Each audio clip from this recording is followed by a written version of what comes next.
And welcome to Nerd TV for another OP ButtKicker Grand National Series race presented by Icon Apparel Company. And this time, as we start off the countdown to green, presented by Icon and Nerd TV, we're going to go live from a throwback race tonight. 2008 bumpy Daytona. You see that light asphalt there off the start-finish line here, up against the wall there on the front stretch of Daytona. As we're going to go through the weather, go through the pre-race show and all that good stuff like we usually do, and then we'll kick it off to qualifying. 79 degrees in the skies, 68% humidity, which that's a lie. And then cloudy and 13-mile-an-hour winds. I say that's a lie because it's not that in Florida. I'm here in the real time. It is still over 80 degrees. It is hot. It is really humid and no clouds to be found. So, but you know, this is fictional track, so it's fictional weather. So we're gonna run with that here. And my name, of course, is Jeremy Stanley, aka Jay Swifty on the interwebs. To my right hand side, person with 1,000 hats plus one, minus tonight. He decided to take his hat off. Mr. Justin Logston. What's up on a Wednesday, brother? What's happening here at Bumpy Daytona there? I threw the hat on for you. Just for you, Jeremy. Just for you. Wow. Yeah, see? 1,001 hats now. Yep, 1,001 hats now. Couldn't have you, spreading rumors and lies or anything. But yeah, Bumpy Daytona, and probably what is our favorite car, Jeremy, you and I personally. We came up through NR2K3 running this car because it was the default stock car at that point in time, the Gen 4, and this car is just a blast. It's fun to run, it's fun to race. Can't wait for the new Gen 4 release coming up. Next month. Yep, next month. It's going to be a good one, but it should be a good one here. Now this track, it's hit or miss at times. Very nostalgic. You feel all the bumps. You feel all, it rattles your cage quite a bit. It throws you around. The downside is that safer barrier sticks out of the wall through the corners. So 3 wide at times can be a little tricky, just based off of it doesn't have near as much room up there. And then you add in the bumps, it's going to end up throwing the car around a little bit. So that's what makes this track and car combo a real challenge for drivers, but it's a fun challenge. Yeah, fun challenge. I love this place. Not many people can handle this place. And we're going to see. They just did a league race here this past Saturday, which you and Kenny Bishop are in race report tonight for the Caffeine team. You guys raced here. So you guys experienced wrecks in the front, wrecks in the back, wrecks everywhere. And then you also experienced half a race of just solid green flag racing. So literally a complete package. We could see the same. We could see better. We could see worse. Who knows? We got 70 laps to figure that out here this evening for what they're calling the Alex Green at Bumpy Tona. Bumpy Tona. Not Daytona, but Bumpy Tona here. As we are filing in the last minutes of practice times in this session. I think you said we had 29 entries in the session when we joined in, so just shy of 30 drivers. 30. We hit 30. Okay, so 30. We got to the Trienta drivers here tonight. And a quick recap on the points before we do head over to the qualifying. As I pull my sheet over to the front side here. After 2 races, your top 5 look as such. Vicente Guerrero's P1, Jeff Crosby Jr. 2nd, Mark Mann in 3rd, Dana Shepard in 4th, and Derek Donna. That is your current top 5 for the Wednesday ButtKicker Grand National Series at OP Racing. And, we've had 2 races, Dustin. Top 3 have been completely different each race. Do we see this trend happen again? I think we do. I honestly do. This season here feels a little different. Just based off the points alone. Crosby's your defending series champion. He's still up in the top 5. But, we're seeing drivers, that are starting to come into their own a little bit. Dana Shepard, Derek Donna. Both drivers in the top 5. That's an uncle-nephew combo there. They're kind of coming into their own. They've strung together, a couple races with, great finishes that's put them in points contention. So at this point in time, I think just based on how the season's going, I think we do see something different than what we have the last two races. Plus, the car and track combo, I think, is also going to throw a little loophole, like you said. I mean, anything could happen at anywhere. It could be the front, could be the middle, could be the back. So we'll just have to find out. Yep, we will definitely find that out. Practice is over, Dustin. We got some clouds in the area for this qualifying session, so we're going to shadow our screens off your guys' face, or our face off your screen. That was dyslexic. That's cool. I love that for myself. But here we go. We're going to go qualifying, and the fastest person in practice gets our attention. And so it looks like that would have been the 38 of Dude Conrad. I think it's the first time he's taken P1 in a practice session. We'll see if he joins in momentarily. But while we're waiting his return to the track, we're going to go on board with third place, Adam Kilday, who is on track. He's filing off of turn 2 now in the 85. Same paint scheme no matter what car they run. Remember, they run Xfinity, Truck, ARCA. They mix it up here in this series. Different tracks, different cars almost every single week. And we're going to see our favorites, Dustin, tonight. Oh, yeah, it definitely will. I love, the older paint schemes. I got to love Kilday's paint scheme, though. This is one that is synonymous with Kilday. The metal militia on the hood. He's got shine down on the quarter panel. It's always good to see that. But, we always talk about qualifying, Jeremy, and it's hit or miss. Some drivers want to play the safe route.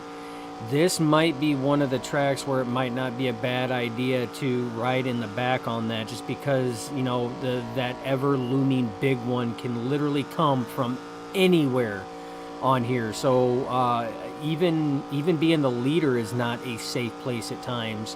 So I could see a couple drivers maybe not trying to qualify, but I mean, really, Jeremy, there's a lot of drivers out there taking time right now. We're just riding on board with Adam Kilday on that.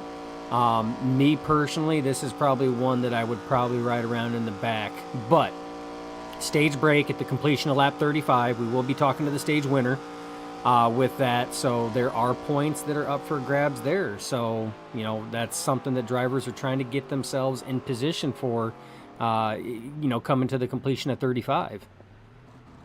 Yeah, 100% there as he finishes his lap. But now here is your fastest guy in practice, Dude Conrad, as he is taking the green and white flag for his one time around this 2.5 mile facility at Daytona.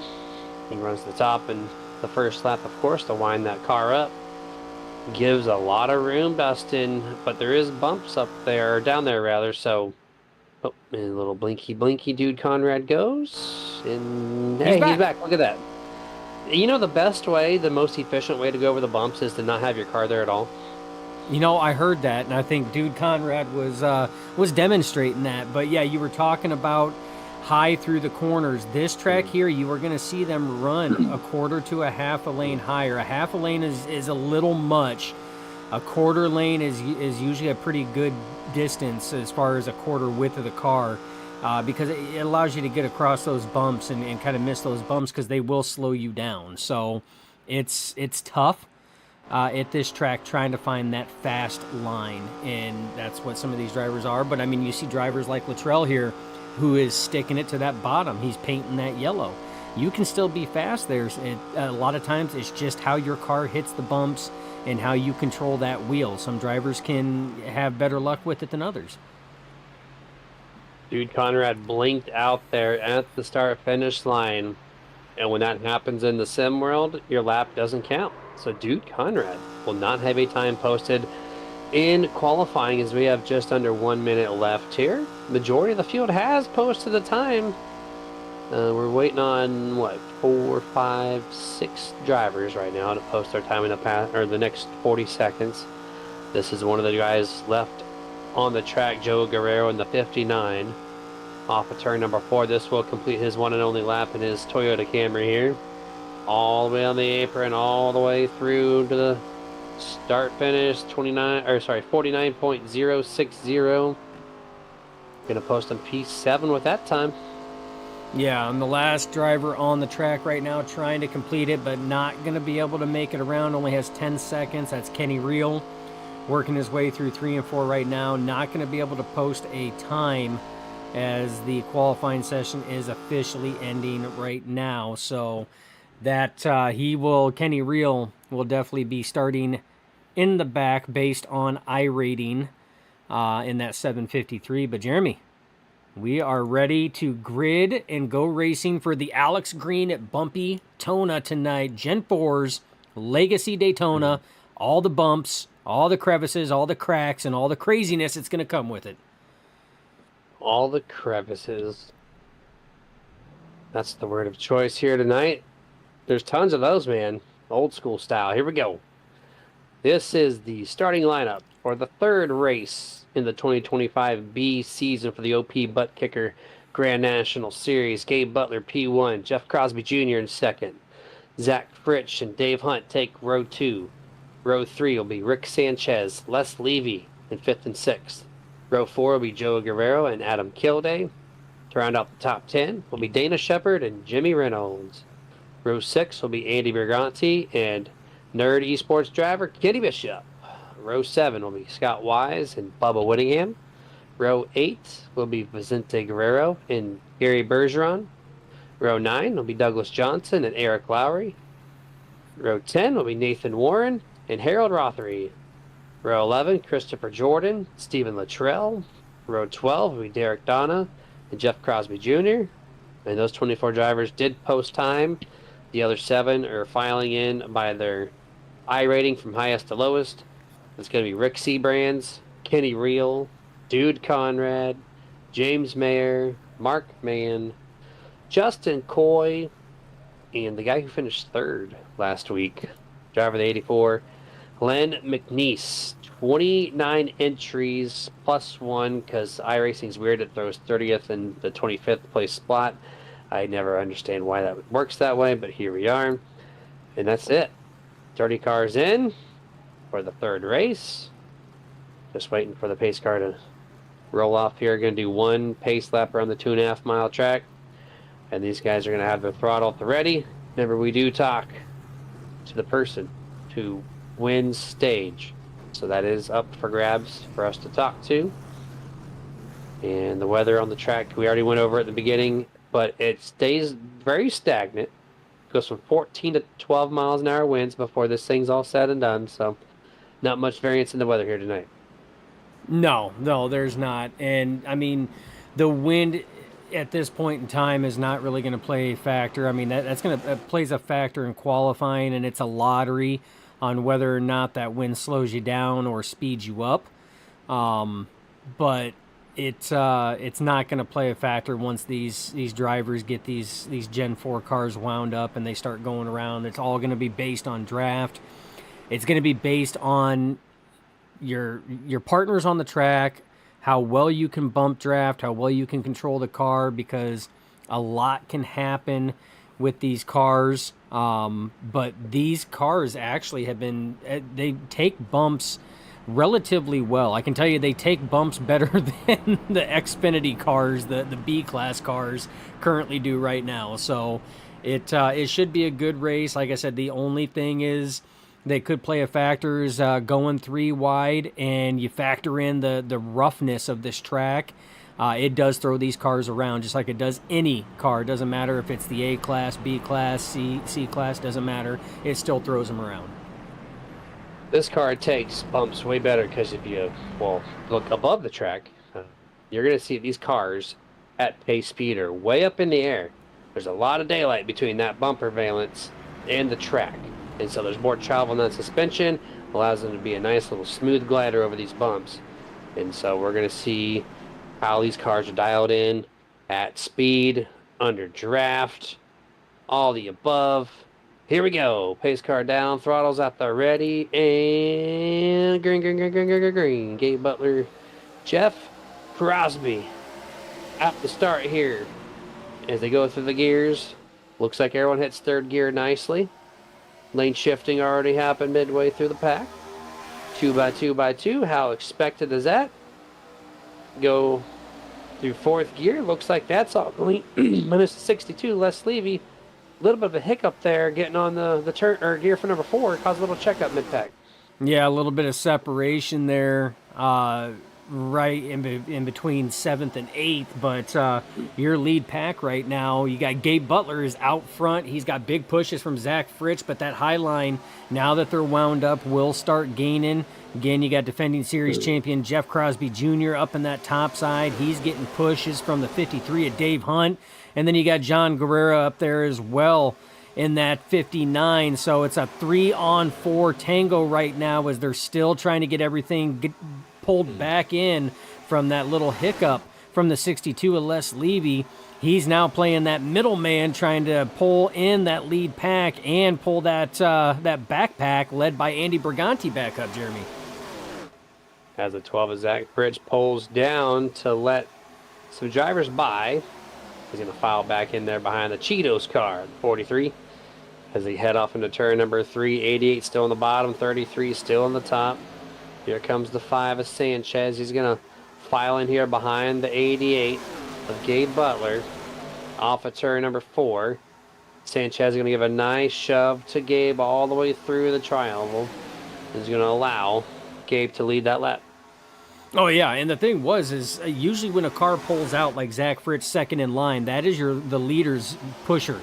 You know, usually when they pull out, they lose a lot of momentum, but Rick Sanchez was right there and gave Gabe Butler a huge shot that got him right back up to speed again, so no momentum was lost and no position was lost as the 88 still maintained right there. So that was an excellent job by the 5 of Rick Sanchez. And now you see we're right back to 2x2 all the way back, Jeremy, and we're 2x2 easily for the top 13, top 14 right now. Yep, a lot of side-by-side, little amount of people trying to utilize that side draft because it's such an early race in. Oh, one car.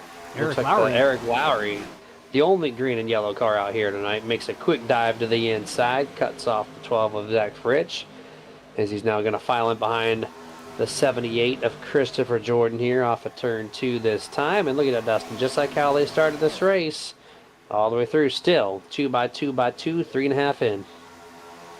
Yeah, 2x2 all the way through. And Jeremy, one thing that I've noticed, I mean, we're only working lap 4 of 70. Remember, there is a stage break at the end of, or a completion of lap 35. But one thing I haven't seen is anybody really try to push it up to that third lane right now. Everybody's content running 2x2 and just doing follow the leader right now, you know, just to get a feel for this track. But I, again, do not expect it to stay that way, as stage points are on the line when we get closer to that lap 35 completion. You're going to see drivers really start taking it to it. But you can see how much these cars bob and weave, Jeremy, out left and right, up and down. That's just natural based on the track itself. So these things are a handful at times, especially at speeds that these guys are hitting. Yep, and tire wear can play a factor. Not drastically, but it'll cause the cars somewhat to get loose. Oh, one car mid-pack, speaking of loose, I think it was a 17. Jimmy Reynolds slid way up the track. Almost collected the car right above him there. Able to keep it down just enough, though, to not make contact with the 18 on his outside. On lap number 6 now through turns 1 and 2. The 33, Jeff Crosby Jr. does have the lead. He did break it down right in front of Gabe Butler in the 88. It allows Dave Hunt in the 53 to take that top spot on the outside lane. And now he's going to bring John Guerrero in the 59 with him.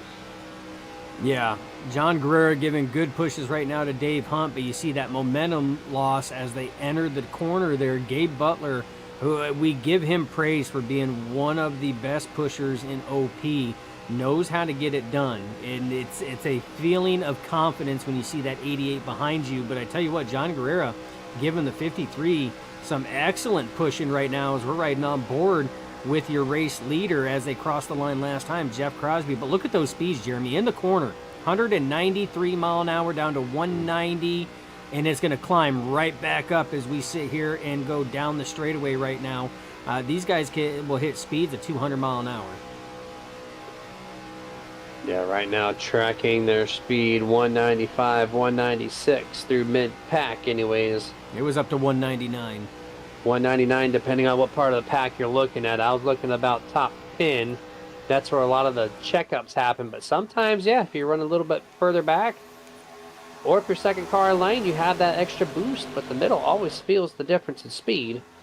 That time there, looks like Jeff Crosby Jr. 33 did lead that lap.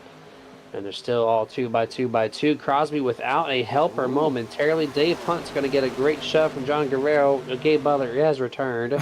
Thank you, Internet Connections. Wow. That was a long blink. So long it allowed Dave Hunt to take that spot on the inside. Yeah, and you see he's blinking in and out bad. And what that does for everybody out there watching right now, and Kakoi 4, you are absolutely welcome for the broadcast. We love this. And Dan Parent says, let's go. Shepard and Donna, again, family members, both running in the top 5 in points. But what that does is when there's a connection issue and that car disappears, there is literally no draft push. And if the car disappears in front of you, you completely lose the draft pole. So at that moment, Jeff Crosby Jr. had absolutely no help whatsoever the whole time, and that's what allowed John Guerrero to give Dave Hunt that push to clear Crosby on that bottom side. Yeah, it really did there. And off of turn 2, our first trouble tonight, Vicente Guerrero in the 14 either just lost the handling of the car or got a shove from Derek Donna. Either way, turn 2, he hit the wall kind of hard, and he fell back all the way past the top 20. I think he went from 18th to 26th is how he fell back in just a half a lap. So 14 with a little bit of woes early on. Yeah, and it doesn't take much here. A little bit of wall scrape can slow your momentum down. This is, when you're in the draft pack like this, it's a very momentum-based style of racing. You want to maintain that momentum. Anything that drops that momentum, you're going to notice it either in speed or in losing position. And that's how drivers, if they can play the draft right, they can come from 20th up to the top 5 in no time if they can play the draft right and the cars are separated because they just keep getting that draft pole and they just maintain that momentum. And that's where right now I'm watching his times, and there he goes, 200 plus miles an hour from the 14 of Vicente that time. So obviously speed is not an issue. 197 through the corner. This is the back of the field single file. When you're full throttle all the way through, you can make these speeds up. Watch this. 197. Draft pole off of Raw 3. 99. He's still 200 without the draft even. 201, I saw a blink. So now if you go to like the top 10, you're going to see a lot different story. 193, 192. That tells you that the 14 will be back in this main pack, no problem. Oh, absolutely. Like I said, it's all momentum based. As long as they can maintain that momentum, they're good to go. But right now, Dave Hunt controlling this inside line. He's got Gabe Butler behind him. Crosby Jr. moved from the downtown to midtown up to that center line is what we call it, because we know this thing could go 3 wide. Speaking of 3 wide, looks like our an in-race reporter, Kenny Bishop, is flirting with that top side to see if there's any takers. It doesn't look like there's any takers right now, Jeremy. Yeah, I couldn't tell if he moved up there to try something or if he got scrambled up there from a checkup. But either way, he is trying now to get anything going. Look, he's got the side drive out. Yeah, his car is so uncomfortable right now. Up there on that third groove. There's probably a reason why there's no one else trying to jump up there with him. One car on the apron and on the tri-oval. Brings it back up above the surface. Little ill handling even on the tri-oval dust. And this thing is starting to get loosey-goosey for a lot of these drivers. Oh, yeah, and just look at how rough it is, even up there next to that wall. You can just see Kenny Bishop's car just bouncing all over the place, and it's like that no matter where you're at, Jeremy. I mean, this track is as rough as tracks get, and, I mean, you can definitely feel it. But I tell you what, he's holding his own up there for being up there by himself. He is looking like somebody else is going to come up there and give some assistance, and that looks like it might be the 14 of Vicente Guerrero. Guerrero scrapes the wall a little bit trying to go up there, and that's going to slow his momentum right back down again, Jeremy. Yeah, Kenny's the only one that can really handle it up there. He had the momentum, and he keeps getting side draft from that second groove. allowing him to kind of hang tight all by himself. A lot of lifting happening mid-pack through the corners, and that's where Kenny's excelling. It's the back straightaway in the front stretch is where he's losing it. Here we are, down the back straightaway this time around on lap 14. Still hanging tight around the number 6. Just watch him. Here we go. We're going to see it one more time. He's going to lose the 6 spot to the 6. And then through the center and exit of this corner. Let's see if he gets back to him. No, he's going to lose way more momentum this time. And he's going to need some help up there now. Yeah, Vicente Guerrero finally joins him up there. Looks like Zach Fritsch is going to follow suit as they try to get something going. But, I mean, one thing that was helping him, he was getting side draft, but he also didn't have to check up when everybody else on that mid and lower line were checking up. And, oh, he's going to do the switcheroo there. Kenny Reel hopped up on that lane to get in front of Kenny Bishop, and Bishop did the switcheroo and went down low on that one. And it was a good call because you've seen 2 cars, both Reel and Vicente Guerrero, get in the wall. So, Jeremy, it looks like that high line is definitely a struggle bus trying to maintain up there. You know, you hit those bumps, and that car seems like it loses a little grip and just kind of gradually and naturally drifts up to that wall. Yeah, it is wild up there. Next time we go through 3 and 4, if the 18 or the 36 is up there, contact. Ooh, 18. Really close to wrecking half the field right here as he made contact with the 6. Drift up there by Bubba Winningham. They are trying hard right now. Oh, there it is. Contact made. And they save it, though. So contact made on a drift up there by the 6 of Bubba Winningham. Both of them straighten it out, but Kenny Reel, heavy right side damage right now. He is way off pace, Jeremy. Front left nose is pushed in heavily as well. This thing is not looking good. Way off pace. And he is 753 on the pylon, but car 18 on the paint scheme. That's why I couldn't get the name down right away. But Kenny Reel just... I got you, boo-boo. Contact a half a lap prior to that. They come off of turn 2. He yells, "Not cleared." And man, oh man, that's going to hurt. That's early in the race on lap 17 here. Yeah, that's going to hurt. The good thing is you know you have a competition caution at 35, so Kenny Reel just needs to maintain as much as possible at this point in time. If a caution comes out before that, he's going to close up. If he does go a lap down, he's going to be the first car a lap down at that point in time, so even if a caution comes out, he can still come, get repairs done, still get the lucky dog. So we got some takers down pit road right now, Jeremy. Looks like the 88 of Gabe Butler coming down pit road. Oh, Butler and Fritsch both sideways. Rothery off the track.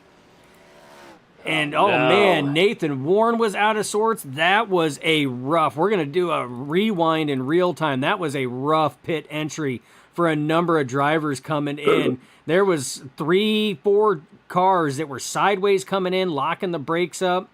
That was crazy. Yeah, it looks like this first round of pit stops, people did not practice their pit entry because look at this. The first 4 entries into pit road, Gabe's going to go sideways, Zach sideways. The 16 Nathan Warren, he goes sideways. Rothery goes in with a barrel of speed, way more than everybody else. Slams Nathan outside into the grass. And then that was wild. Yeah. That's insane right there. What a sequence of events. Yeah, and pit road entry's tough. And, I mean, weather plays a huge role in that too, Jeremy. I mean, if, depending on track temperature, humidity, those front tires, they just will not slow you up. And then naturally, as sim racers, we want to press the brake pedal more to try to slow it up. We want to trans brake it, which means we use the transmission to try to slow us down. But when we get on the brake more, big time contact. John Guerrero goes around. Oh man, his entire rear end got lifted straight off the ground on that one. This is twice now. We're going to take a look at the Nerd TV Rewind here. Then the same thing happens to Jeff Crosby Jr. a lap prior, which was not caught live on TV. Here's the 53. Dave Hunt just drives and spins out John Guerrero on pit entrance. What is going on pits? 3 for 3 having wrecks. insane amount of damage involved with lots of drivers, and 59 just got shit. Yeah, and I don't know if the 59 was actually wanting to come down pit road or not. I mean, it's, him being on the track tells me that he wasn't wanting to come down pit road. But I mean, if he slowed up as much as what he did, I mean, that tells me that maybe he was trying to come down pit road. As commentators up here, we don't know. We can only call what we see. But I mean, all we do know for sure is he got straight shipped on that one. And if you should have it still on your feed there. If you look at Jeff Crosby Jr., he should have a 4X. If we could pick his lap 18 entrance to pit road,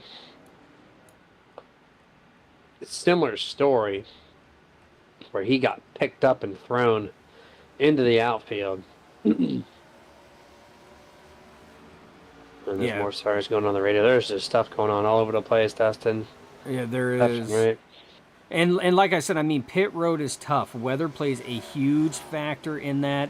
The tires don't want to stop. It will lock up. If you try to trans brake and lock up, that's when things sit here and start getting slideways on you. I mean, it's a tough battle. As we're looking at what the field is going to look like as they all exit off pit road for their green flag cycle of pit stops. 3 wide, Dave Hunt pushing it just a little bit off the yellow line.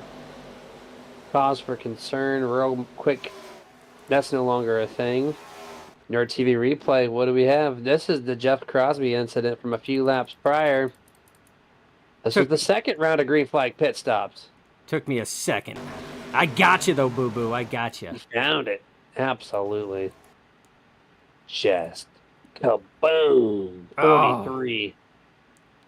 Kenny Bishop locking it up because he's seen all that happen right there and knew what was going to happen. He locked it up.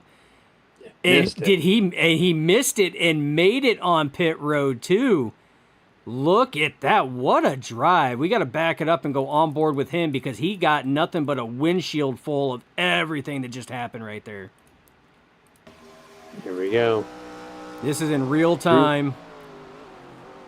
And then boom, there's the pickup right there. Lock up. Misses the cone just barely. Wow. And you want to talk about, you think the racing on the track is difficult, folks. Try to woe these cars down in a group and pack a 10 at 200 mile an hour and see what happens. The wildest round of green flag pit stops ever in OP history as we are underneath her first caution after 3 pit road wrecks, all of which stayed green flag. We finally have a yellow flag on lap 21 or 22. Now, since we analyzed that replay, we got to find where this wreck came from.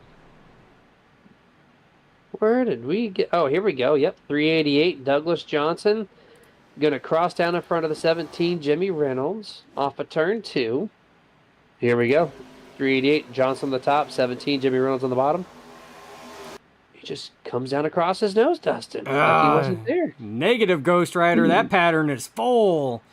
There you go. I mean, it's tough though. I mean, you think you're clear, but I mean, momentum changes so quick, and it doesn't take much. But yeah, hard impact too on that inside retaining wall. So yeah, that's big time damage. Looks like Jimmy Reynolds in the 17 was able to get out scot-free. Didn't look like he went sliding down anywhere. But I mean, yeah, I mean, just it can get tough, especially when you're trying to maintain that momentum like I talked about. Yeah, 100% there. We're going to kick it over to our first picture-in-picture as these guys get all wound down and repaired. We'll be right back.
And back to full screen here. 1 lap to go. We're going to try to bring in our caffeine team member, Kenny Bishop, as he's currently in channel number 9. We're going to bring him in here.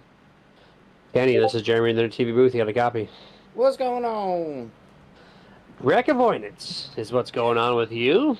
You talked about it a little bit today before the race. You said there was going to be lots of wrecks. And there was 3 wrecks back to back to back on pit road entrance, and you barely escaped that one on yours. Well, walk us through that one. I was just doing a little drift action, apparently, and just trying to slide through there. No, we got off at 4, and I saw them instantly light up the tires. And I was like, oh, this ain't good. So then I, of course, light them up, and then it was just avoidance from there. How much did you think that the 43 Dana Shepherd was going to wash up into you there on the very entrance of pit road? Was he the one that got hit in the rear end and jacked up? That was the one who was on the inside of you who hit the 33. Okay, yeah, I was worried about those two. Someone was on my outside, then we were on pit road. Someone hit me there, or not hit me there, but hit the wall there. So there was a lot going on that I was looking at. But, I mean, it was from the get-go. Turn 1, I got kind of tapped from Bubba, and I was like, oh, here we go, week 2.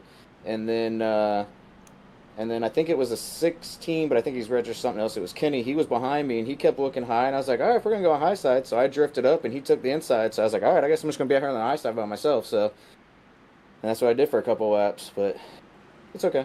We'll get up there. Man, we got 45 laps to go on this thing. Good luck to you, and talk to you later. Yes, sir. Yeah, man. It's Kenny Bishop, driver the number 49, Nerditudes Chevrolet Monte Carlo SS. As green flag back underway here, your leaders, Adam Killiday in the 85, James Mayer in the 95. As they file off through gears 2 to 3. Clean shifting through here. We saw one hiccup on the initial start with the 62. Looks like so far. Much cleaner this time. Much cleaner. Everyone's more buttoned up. Yeah, much cleaner restart on this one. You see that that main pack there, they're 2x2. Jeremy, 10 rows deep on that. That's your top 20 right now, all within probably a second of each other from first to the tail end of that pack. So, I mean, they're cruising now. But yeah, I mean, Kenny Bishop said it best. Wreck avoidance on that. He didn't even touch base on the near wreck that happened in front of him with Kenny Reel and Bubba Winningham there that he sat here and dodged as well. So, I mean, that goes to show, I mean, all these drivers, they have to make split-second decisions. And when I say split-second, I mean literally split-second decisions. Sometimes you're on the money, and sometimes if you were shooting for shit, you wouldn't catch a whiff. Yeah, 100% there. Off of turn number 2. Bumpy. Rick Seabrands almost found the outside wall there as he files in back with the 95 of James Mayer, who was the leader of that last lap. 1 car to the 3rd lane, rather. It's going to be Gary Bergeron there in the 999, a.k.a. the 1. Complete opposite there of numbers. Oh, gets squeezed up by the inside lane, the number 78. Christopher Jordan almost makes contact with Kenny as he's in the middle of this 3 wide. Yep, 3 wide still. You've seen Gary Bergeron kind of got worked up there, and he's in that sucker hole that Kenny Bishop was talking about there. And without any help up there, it is tough to get anything going. You can maintain for a while. Bishop showed that at the start of the race, but without help, you just cannot move up. Oh, Harold Rothery into the wall and wicked loose coming off of the turn 2 corner there, and he's damaged, Jeremy. He's down on that apron right now, and that car looks like it is crab walking a little bit, so definitely some damage to that 06 machine. Oh, wreck here in the front. Eric Lauer in the 071 up there with Gary Bergeron and one other driver as the second caution on lap 28 is out here as he continued to slam the wall, continues to cross over the 1 as I don't know if that was just trying to get a hold of the car or if he was trying to get back at him. We're going to have to take a look at the Nerd TV replay, Dustin. That's a pretty hard hit for the 071. Yeah, and as we're taking a look at this too, I mean, a number of drivers took evasive action and went down pit road. You see it was 3 wide in the center, and that's tough, Jeremy, because these... Oh, was that a bump from behind? I don't know, but he got loose. Yeah, he got wicked loose on that out of nowhere. I don't know if it was a bump from behind or what the deal was. but he just got been loose. wicked loose off the corner. But again, it's this track. Oh yeah, there was no Loose. contact. Yeah, just loose. There was no contact. He hit a bump, and that car just did not react, and it just went straight right. And unfortunately, that area was held by the 999 of Gary Bergeron. You see Jimmy Reynolds, he's locking it up. He doesn't know where these guys are going to go. But you had cars that were taking evasive maneuvers, almost trying to go down pit road. So it's a product of this track. This track is tough, and we seen that on Saturday's race when we were racing that, cars would hit the bumps in the corner, and just because of the speed and the simulated G-force that these things have, it would actually chatter that car up the track a half a lane, and you'd have to bring it back down again. So, I mean, it's a constant power struggle the entire race that these guys are in there. 2 wide is more comfortable, but when you go 3 wide at this track and that thing wants to chatter and those bumps want to shoot you up, it's tough. Yeah, the amount of how quick that car got loose, though, you can usually tell if the car's getting loose, but it looked like that thing just like had the slightest wheel correction of turning to the right just a touch. In the instant moment, that front tire just gripped the track right into the one's door panel there as they go through the front stretch. And what a hard hit there to bring up the second caution. Super unfortunate there. Thankfully, that only brought down 2 cars with damage this time around. As we're gonna go to the Oakley visor cam. Look how bumpy it is before the wreck even. Bumpy, bumpy, bumpy, bumpy, and then just wiggle. He was turning left, Dustin, at that very last second, and then the car just shot right. Yeah, and that is very tough. So this is another look at it, full speed. I mean, look at the wheel. Look at the wheel going. Oh, I mean, that was wild because, I mean, he was still turning the corner as he was the entire turn 3 and apex of turn 4, and it's almost like that entire front nose just lost grip altogether. There was no right turn on it, no nothing. That was, man, wild wreck, and unfortunately gathered himself and Gary Bergeron in that one. Yeah, it's like both front tires came over the bumps at the same time, and just for a moment, it lost contact to the track, and that's what kind of what it looks like. There's no mechanical failures in iRacing, at least as of this time. So it literally just probably took both front tires and shoved them off the track, and that's how we got that wreck involved, or it started rather. So that's pretty wild. But we're gonna go back to One Day Green here. We're gonna thank one of our partners here. First and foremost, the longest tenured sponsor. It also allows us to do a lot of the things we do at Nerd TV. Icon Apparel Company. If you want to go to iconapparelcompany.com, shop for your team's newest jersey. You're going to have custom creation on the website.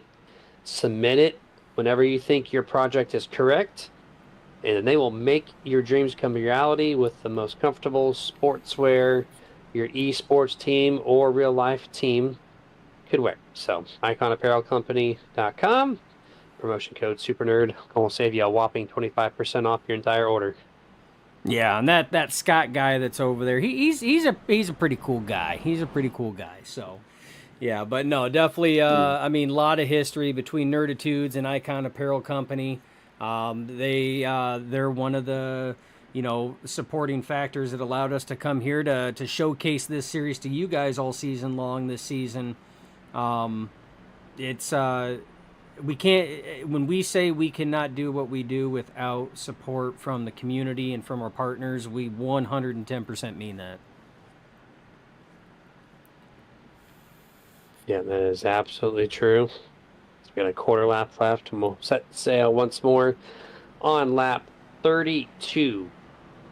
This was not the end of stage because the caution came out before the 5 laps to go mark. So the next yellow flag or the end of lap 35 will decide our stage winner. It's a little short sprint race here before we officially get to the halfway mark of the OP ButtKicker Grand National Series at Daytona.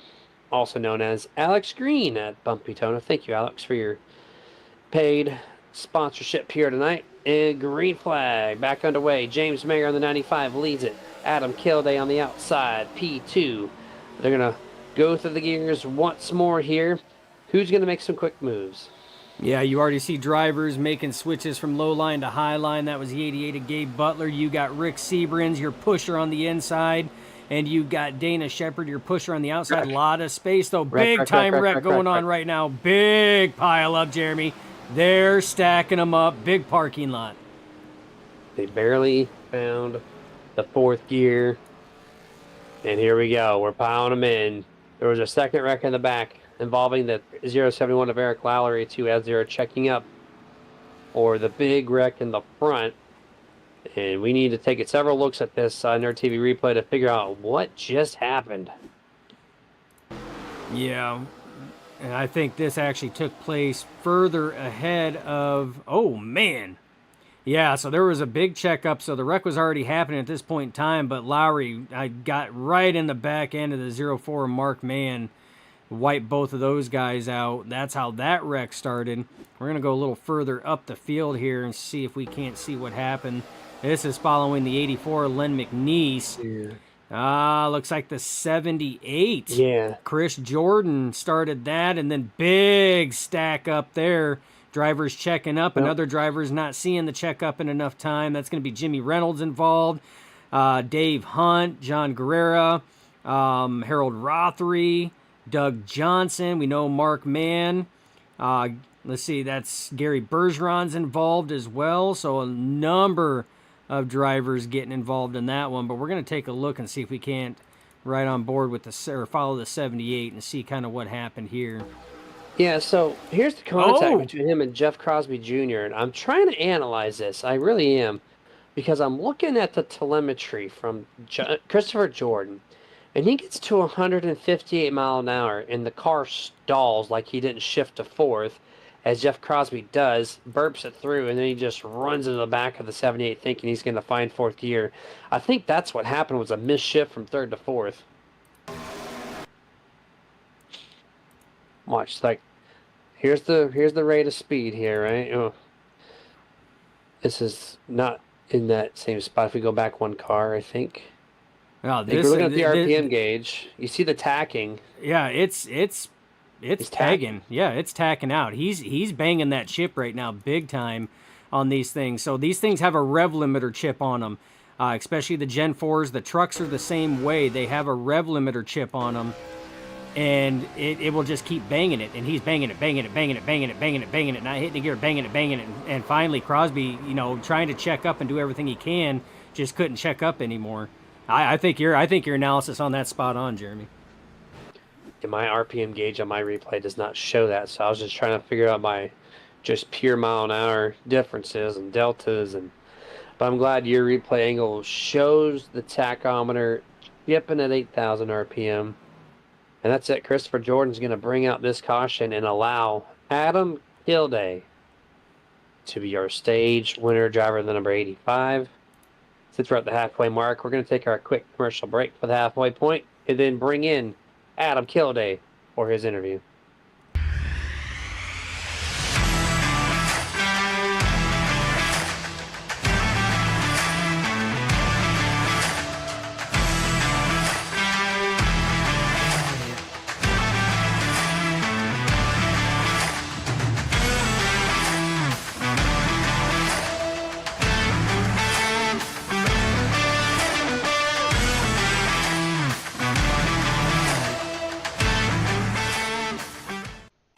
Hey, can you do me a favor? I'm really hungry, but I'm trapped in here, and I dropped my last piece of boozy jerky on the floor. I can't reach it. Would you mind grabbing me a bag of the most tender, flavorful, booze-infused jerky on the planet? I promise I'll pay you back. I mean, I'd eat my piece, but I can't reach it. Oh, actually, I got it. Oh, it's so good. It's so tender, so flavorful. You should really pick yourself up a bag. But if you do, you can't eat it in here. Now, this is my spot. I own this spot. Boozy jerky. The original booze-infused beef jerky with a pair. And back full screen here as we got that one to go signal. And I do believe we got to talk to the driver of the 85. As I'm just validating here on my end, he was indeed stage winner. And it looks like, well, I'm trying to figure this out, Dustin. There was a quick moment where I don't think he might have not been. How did they come down And pit road? That's how it's decided. it is the 95 of James Mayer. If Mayer came down 95. pit road first, then it's James Mayer as Yeah, the James Mayer had some blinky going on, and so it kind of threw the scoring area on my end for a loop. So James Mayer, winner of stage, not Adam Kilday. I'm going to take a quick scroll to make sure he's in Discord. He is. Bringing him in just for a quick word here. James Mayer, winner of stage break. How's it going, man? Hey, not too bad. I'll take that. Hey, man. That car's been bad fast all race long. What are we doing to keep this thing up front and to win the second half, which is the race? Yeah, we're going to try to keep it clean. I think that's going to be the big thing.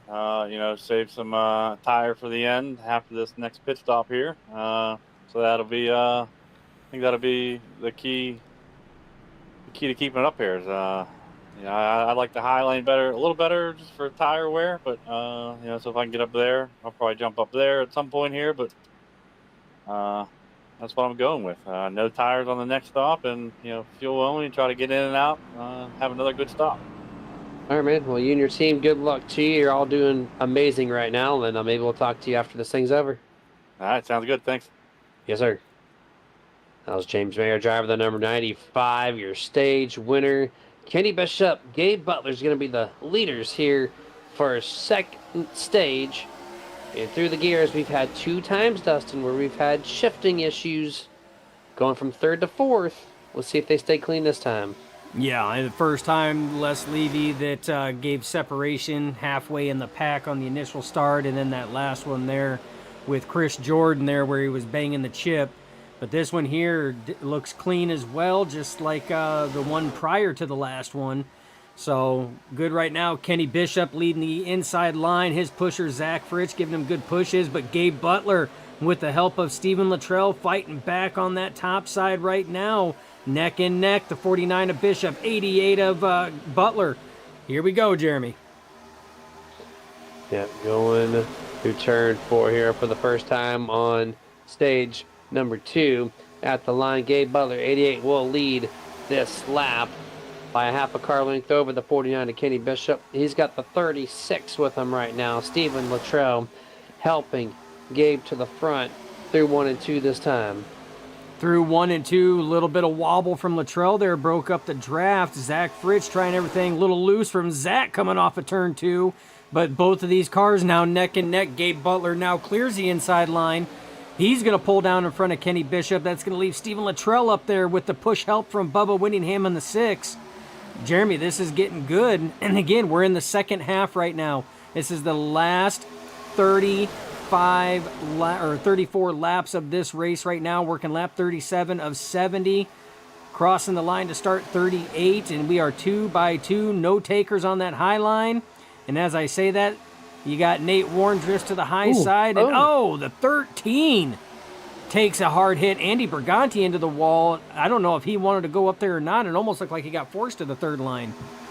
And we have a caution, too, here. Wreck in the back. Scott Wise in the 31 looks to be involved into this one as he tags the 62, Les Levy, right in the right rear section of his bumper in the middle of turn 1. And going by the Delta, the 62 had a little speed differential. Yeah. I just watched it. He went from 203 to 196 before the contact was made when no one was around him. I don't know if there was a mechanical failure on the engine from the 62 there. Yeah, I don't know. There was definitely a big Delta gap on that one there for sure. With what we have, it's unknown what took place or transpired that caused the 62 of Les Levy to slow up that much. I mean, yeah, you're talking a 7 mile an hour difference, coming down there on the track. That is huge, a huge speed delta difference. Yeah, it happened the same exact time. We had that little hiccup there in the front half of the field. I don't know if that was a natural checkup from the 62, but that would have been wild to check up that much right in front of a driver. But yeah, that was almost a big wreck in the front, followed up by a little two-car incident in the back for our third caution here tonight on lap 38. Yeah, we're gonna go on board and see what Les seen, and I bet that I probably well, it almost looked accurate because I mean, if we sit here and back that up, Jeremy, I mean, what Les seen was cars getting in the wall on that high side. He's seen the smoke, seen cars getting in the wall on the high side, and you know that's what he was seeing. So as he's going in, right there, he sees a car in the wall, and yeah. That could be. It very well Be a could reaction. I think we're spot on that. See, Dustin, we are broadcast reporters. We are rec reporters. Yeah, we got a new gig here at Nerd TV. Right? And like I said, I Yeah. mean, it's everything that we're doing. I mean, it's just like you folks there. It's just going based off of what we are currently seeing on the track. You know, it's Jeremy and I have been sim racing for decades. You know, we understand a thing or two because we've seen a thing or two, and you know, to our best, you know, our best guess on what was going on was based on what was going on in front, because that's what I would have done. You know, because that's what I do when I race OP. If I see somebody get in the wall, my natural reaction is to check up a little bit, because if you need to start braking so that you stay out of it, you don't want to be full throttle. So whether or not that's actually what took place, I don't know without talking to Les to figure out what was going on. But I'm with you, Jeremy. I would say that's probably the best educational guess on what took place. I had a new graphic idea. It's called The Breakdown. So next week we'll have an image that says The Breakdown as we analyze a wreck. I like that. I like that. The Breakdown. The nerdy breakdown. You know, we'll even if we don't have a graphic, we'll claim it as such momentarily, and we'll analyze, see what we can't talk about. But what we can't talk about is a Nerd TV Top 10 recap. Let's do it. We got just over halfway done in this race. So we're looking at under 30 laps to go when we take the green flag at 29 to go. And here we go. Kenny Bishop started 12th P1 right now as people are starting to file in through pit road. So they might actually shuffle up here. So we're going to... I thought everyone was going to stay stationary that time. So let's try to do it now.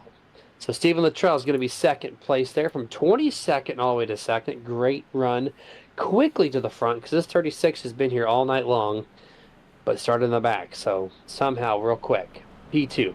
Third place is Dana Shepard. Started ninth. So he's up 6 spots. He's involved in that wreck with Jeff Crosby Jr. in the 33 on that second round of green flag pit stops. He's got that nose damage there. Gary Bergeron, who was just in a wreck about, 20-ish laps ago, got the thing repaired, and here he is, sitting nicely in P4. Fifth place, Nathan Moore in the 16, one of the guys who failed to pit correctly, overshot the entrance. He's also rebounded nicely. He's in P5. Gabe Butler, pole sitter, the guy who's been leading a lot of laps, back just a few spots in P6. Zach Fritsch, another one of the guys who had trouble making his pit entrance. I think he got held for 40 seconds. He has also recovered. P7. Adam Kilday started 8th, currently in 8th. He's been up front, but he's still trying to get some laps led in that number 85. P9 is going to be Rick Seabrands. Started in 30th with a D and Q. And here he is inside the top 10, trying to capitalize on this final 29 laps. And then last place, James Mayer, stage winner. Still up 16 spots from this restart point, from 26th to 10th. 16 spots earned for the 95. And that's your Nerd TV Top 10 recap. Yeah, a lot of big movers right now, Jeremy. You see plus 20, plus 21, plus 16, plus 14, plus 12, plus 11. Those are all within your top 10 right now. in varying spots. Pace car pulls down, green flag flies. We're back underway. Kenny Bishop leads him to the green flag. Luttrell up on the high side. Little slower start for that top line as Luttrell's going to fall back in line with the third place car in the inside. That's going to be Nate Warren. So right now, Kenny Bishop, big pushes from the 43 at Dana Shepard, Nate Warren, Zach Fritsch in tow. You got Luttrell up on the top side with your pusher, the 999 on the tower, 1 on the car, Gary Bergeron. Through the gears, turn 2. Looks like all clean this time around. William Luttrell saying, go Stephen Luttrell, go NPE, as he's rooting on the driver of the 36, who is cleverly sponsored on the hood, this side up for Super Speedway Racing. That's quite fitting off of turn number 4 this time. A lot of movement, Dustin, early on this restart. And Luttrell will lead lap 43. Yeah, almost near contact between Gary Bergeron and Dana Shepard there as Bergeron drifted low, almost into the door panel. Vicente Guerrero up there trying to get something going on that third lane by himself. He was almost wall riding it, Jeremy. He does wall ride it coming off the corner there. He's going to scrape the wall, but still maintains as the race up front, still heated between the 49 of Bishop and the 36 of Luttrell. They're nose-to-nose right now with a little bit of advantage going to Kenny Bishop now as he lurches forward. A lot of space in between Shepard and Nate Warren, though, as they come off the corner. Vicente Guerrero earlier in this race tried to get that outside lane going with Kenny Bishop and could not do it. Oh, contact! James Mayer just throws Vicente into the outside wall. And here we go! Jimmy Reynolds, huge contact to the 14. A couple others slide down to the infield as we have our 4th caution here this evening. Massive contact, 17 to the 14, and 1 car shot really far down to the apron. That looks like it's going to be the 53 of Dave Hunt and Derek Donna. Oh, man, Jimmy Reynolds just got blindsided. You see contact between Seaburns and Mayer. Mayer drifts up, makes contact with Vicente Guerrero. He puts that thing into the wall, not by choice, but because he was forced up there. And then as he's up there in the wall, Kenny Reel comes in and just pile drives him, Undertaker style. And then you're going to see him come down and just blindside the crap out of Jimmy Reynolds. Jimmy didn't even see that coming. No, that was a heavy impact. That's the 3rd car we've seen lifted up off the ground because these cars have shovels on the front and not bricks. And here we go. Then 18 going to move up to the top. Blindsided. And then nowhere to go. Bam! Just smashes into the 14. And look at that contact to Jimmy Reynolds. Throws the front of the car up in the air. Removes everything but the hood. That car is destroyed. You want to see what a blindside hit out of nowhere looks like at 200 mile an hour, Jeremy?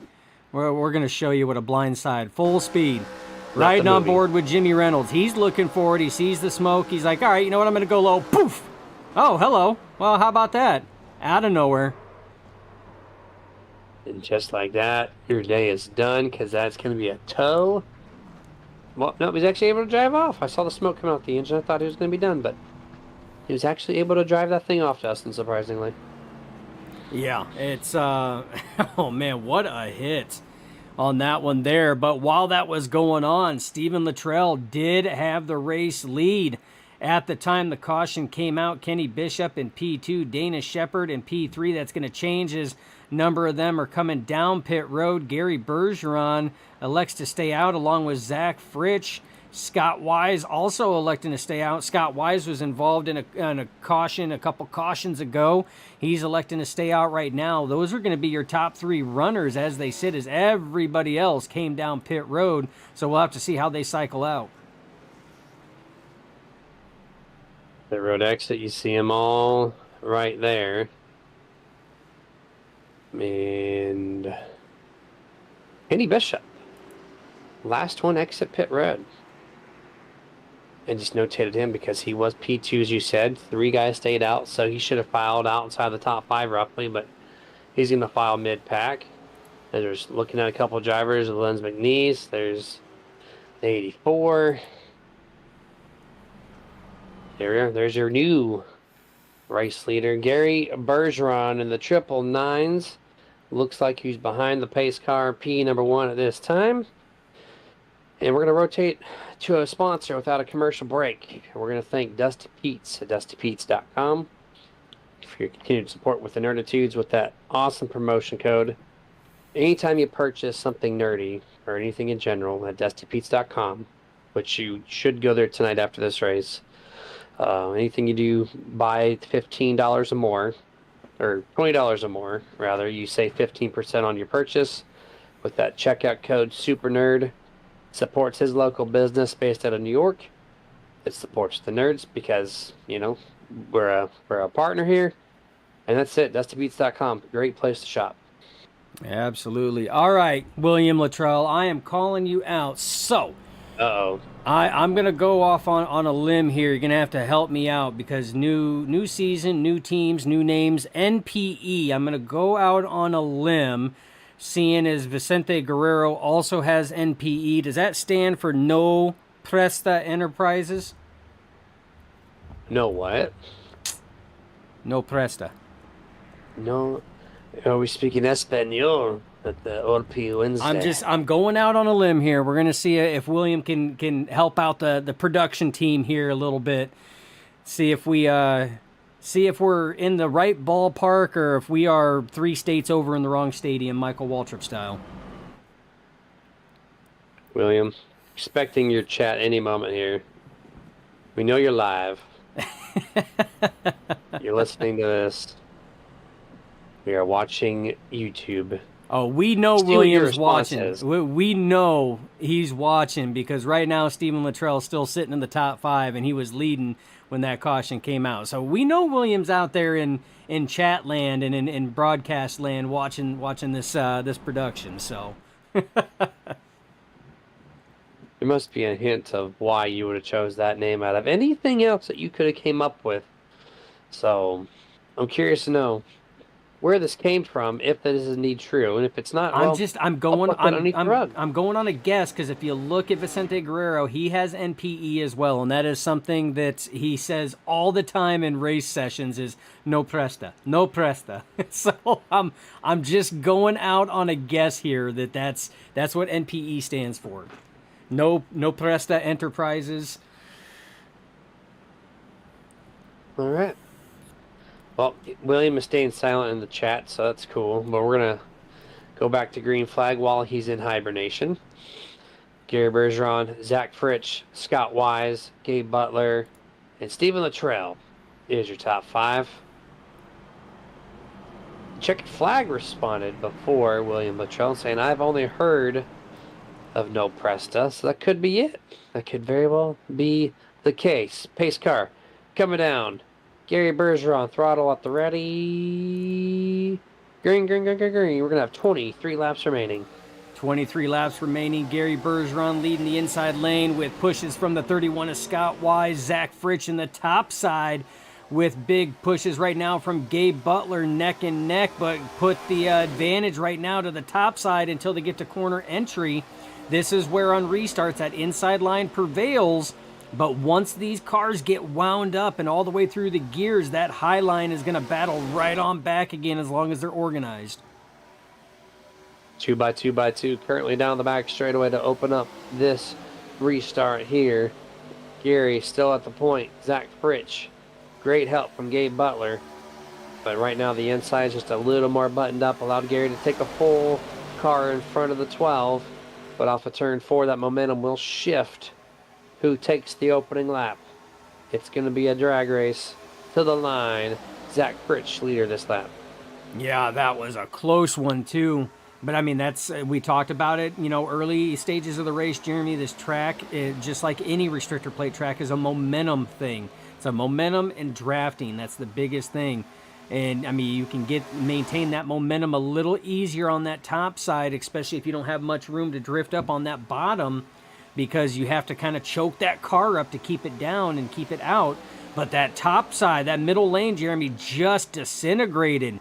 Right now, just Zach Fritsch and Gabe Butler there, and you got about 2 car lengths in between Butler and Mark Mann before that group gets back up there as the 43 of Dana Shepard dropped from the midline down to the low side.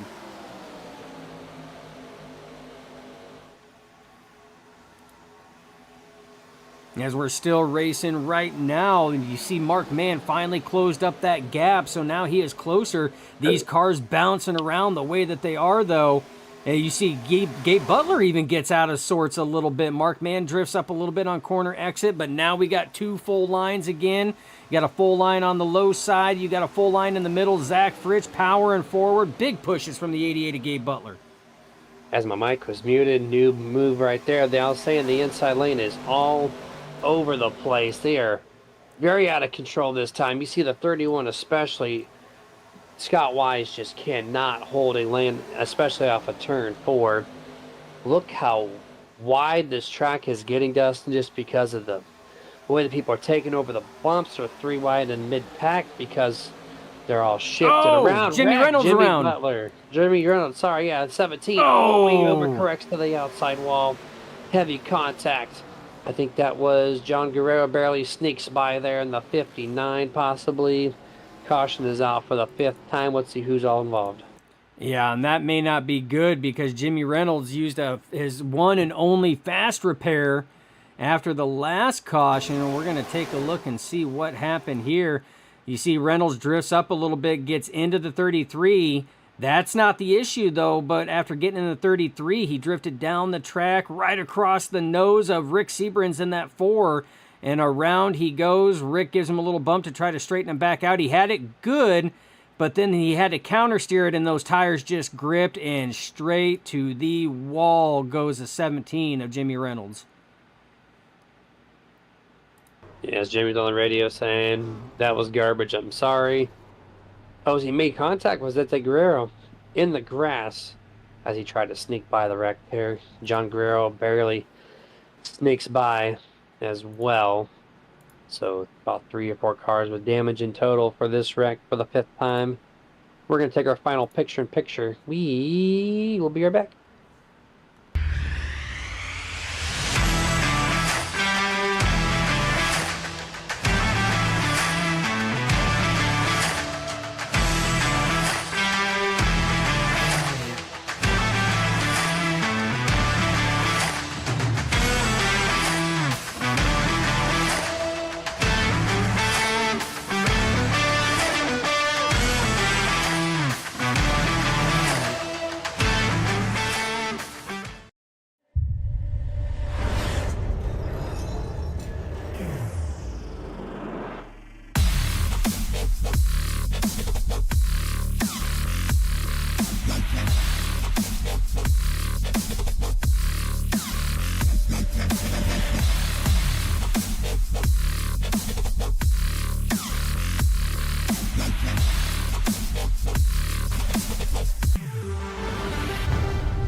And back full screen here as we got just over 1 lap remaining on this round of caution laps, and 2 things to touch up on before we go green flag.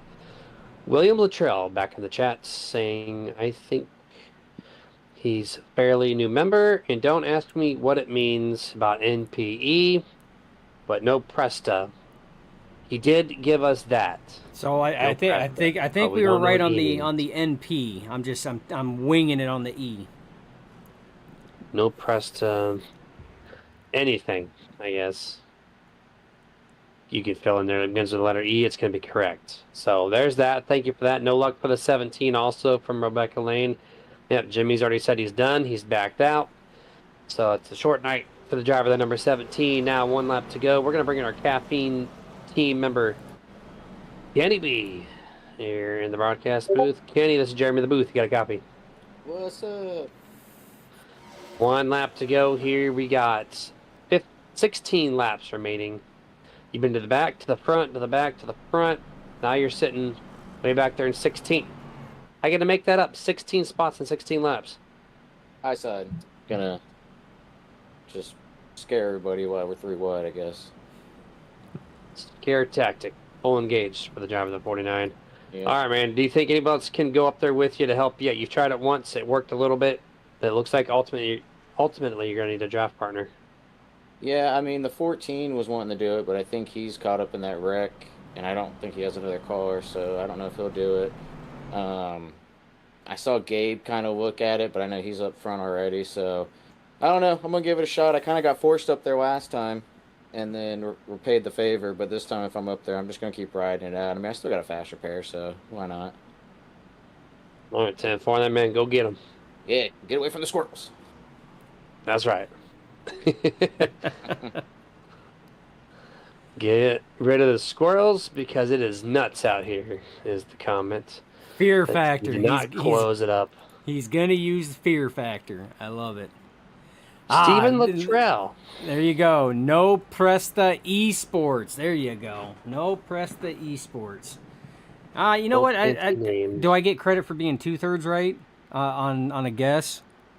I mean, it still finishes up with a team name. It's not like Legacy Motor Club. Like, they're not going anything fancy with Enterprise. They just called it Esports. So Dustin gets the credit. He gets a C+ on his test. Sweet. There we go.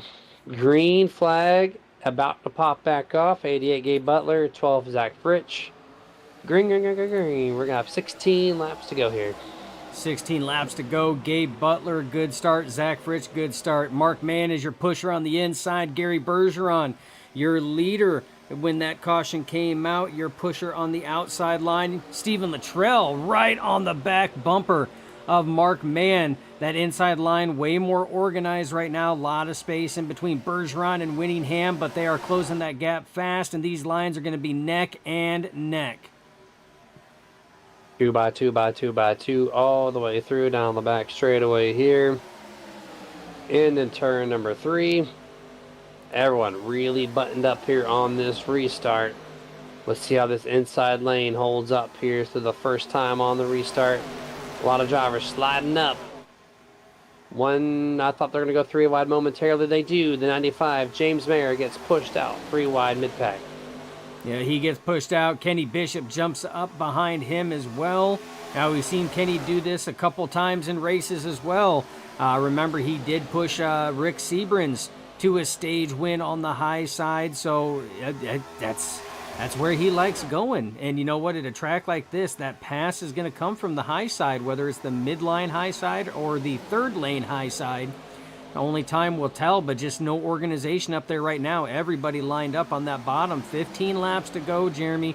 This is when you're going to start seeing people make some desperation moves, especially if they're further back in the pack, because, yeah, you can move up quick at a restrictor plate track, but you have to time it. It does take time for that to get organized and to come to fruition. So drivers that are further back, this is where they're going to start making a move. Desperation is going to come out because they want to try to get further up before it's too late. Yeah, it is go time here for the guys who are 10th place on back. Need to make some moves. Kenny cannot get the outside going to James Mayer. They still remain 2 by 2 by 2 by 2 all the way through. Gabe Butler, Mark Mann was your top 2 last time around. Both on the inside this time. The 12 was Zach Fritsch. He is leading the outside lane with Gary Bergeron in the 999 in that bright orange and yellow car here. As they head off to the start-finish line, we're going to have 13 laps left. 13 laps to go. I know it seems like a lot of laps, but folks, those 13 laps will go fast, especially when you're pulling simulated speeds of 200 up to 200 mile an hour or more. Just mere inches from your other competitors. But Jeremy, look at this pack. This pack is completely they're buttoned up. I mean, all the way 3 wide right now. Crosby Jr. making a move to that high side. Nate Warren jumps up there as well. So here's that third lane starting to come into effect right now. 33 lurching forward side by side with Bubba Winningham. Bubba in the sandwich. Crosby Jr. Luttrell sandwich right now. Nate Warren comes up to give a little bit of hell. Man. We're going back and forth, Jeremy. The issue is not down the straightaway. Straightaway is pretty decent. Where it gets sketched is going to be corner exit, which are going to be coming out of corner 2. Right now, Gabe Butler has that lead side by side by side off of turn 2 clean. And look at the run that Crosby Jr. is getting. Big pushes from Nate Warren. And 4 cars, finally the first time we've seen a pack up on the third lane, and it is working. Right now it goes down to 3 momentarily. Does anyone else jump back up to help that third lane? They were able to hold it all the way through. That was a beautiful sight to see. And they continue to keep it clean as we get to 11 laps remaining. The 16, Nathan Warren, has a nose there. Did not lead the lap, but here we are. He's going to lead the field into turn 1. Yeah, he's going to lead that field into turn 1. That's James Mayer giving him pushes on that high side. They're going to lose it going in, but watch this run if they can keep it organized. Going down the backstretch, though, this is where they're going to make their ground up because they maintain that momentum. And remember, that's only 3 cars on the high side. Look at all the cars lined up on the inside. 3 cars to 4 cars on that center lane right now. So, I mean, the run is there. And you see Kenny Bishop falls back now. He's going to go to that center lane. Still side by side. Jeff Crosby Jr., Zach Fritsch, Nate Warren trying to get up there in the mix with help from James Mayer. Yeah, the whole front half of this field here. 3 wide, 2 rows deep.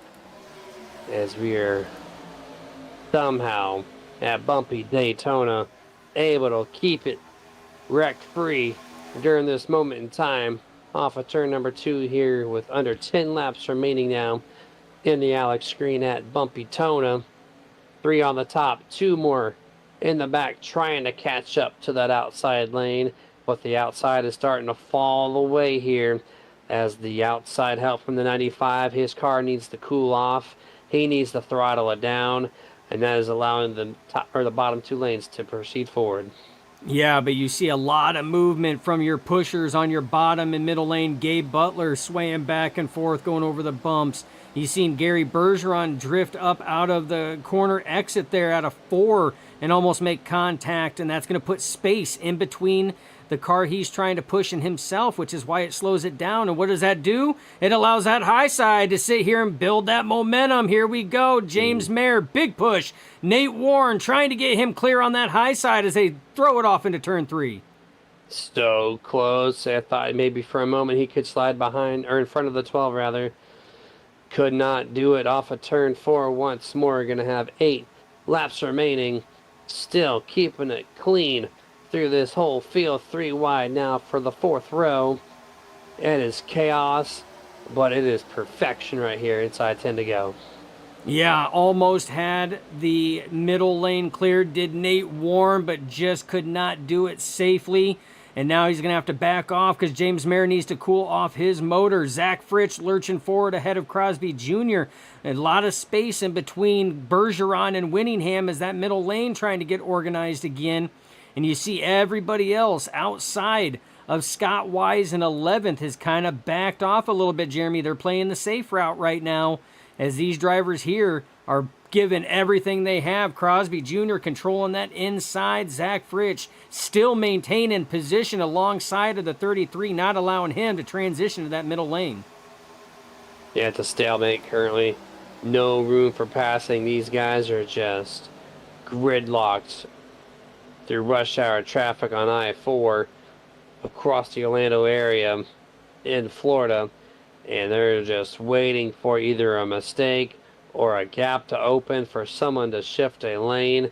But right now, with 6.5 laps remaining, that does not appear to be the case at this time. No, they have 7 laps to go this time right now.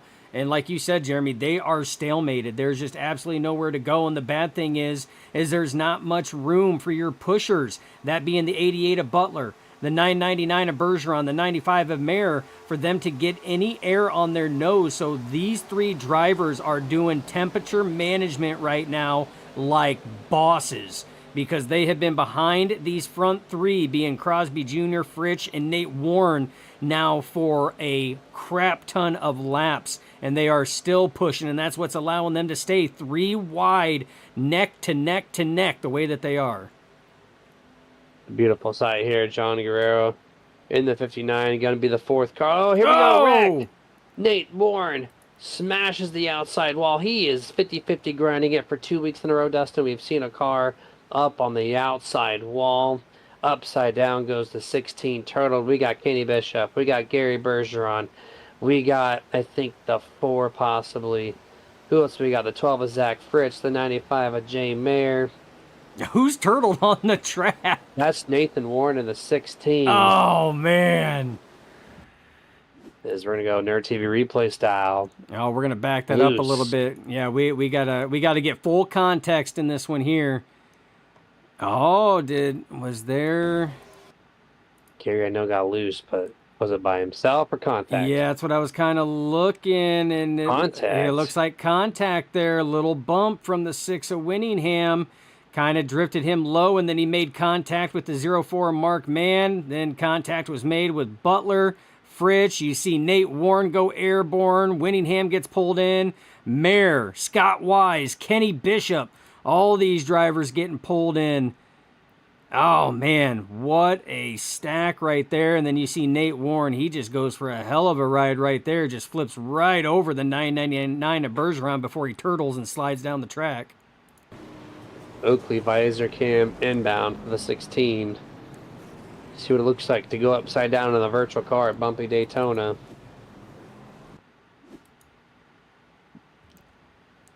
Here it is. Here's the grind.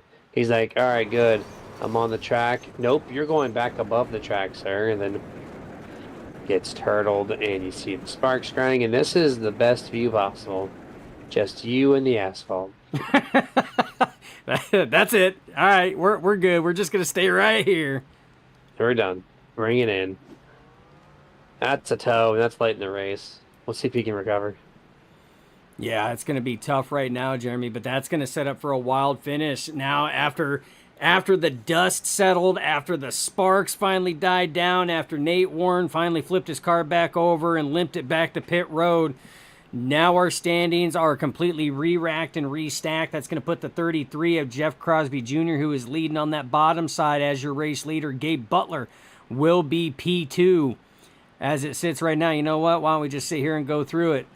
So Gabe Butler, P2, has been pushing the 33 that entire 3-wide race stint that was going on. Excellent job, but he was involved in that incident. You see the right side damage there to the right front fender. So may elect to stay out, especially seeing as this race is almost done, but he's definitely going to have to stay tucked up there on that damage. Unsure if it's going to slow him down. Mark Mann, who had a little contact in that incident right now, sitting P3. Besides a few scrapes, though, car looks relatively clean.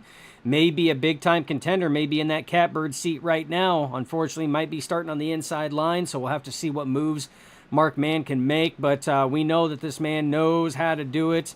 That is your week 1 winner, if you recall, all the way back.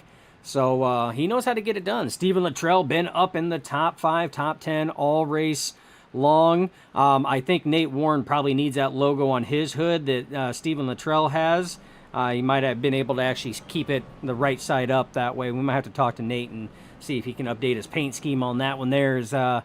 He turtled it tonight. But Stephen Luttrell keeping it nice and clean right now. Dana Shepard, again, was involved in that pit road entry there that made contact with the 33 of Jeff Crosby Jr., your race leader currently right now, but clearly has not slowed either of them down, as both are still in the top 5 when it counts right now. Harold Rothery, we've seen him have a couple issues there, loose off the corner after wall contact, damage. Car was crab walking a little bit, but everything's fixed, finds himself P6. Adam Kilday, guy's been up front, he knows how to push, fast driver, puts himself in position right now in P7. Rick Sanchez, haven't talked much about him tonight besides some of the good pushes he's been given, but definitely has himself in great position.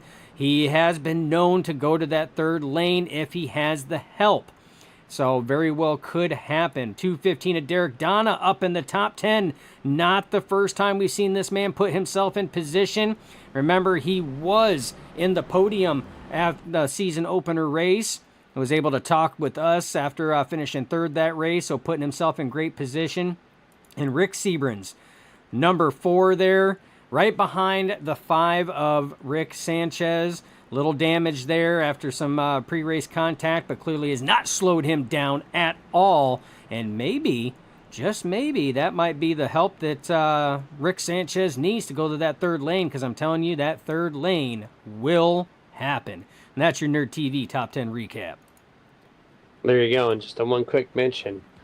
Kenny Bishop, our caffeine team driver, said, hey, I actually did flip the 16 Nathan Warren back over, so no tow for the 16 with a friendly gesture from the 49 to Kenny Bishop to flip him back on his wheels.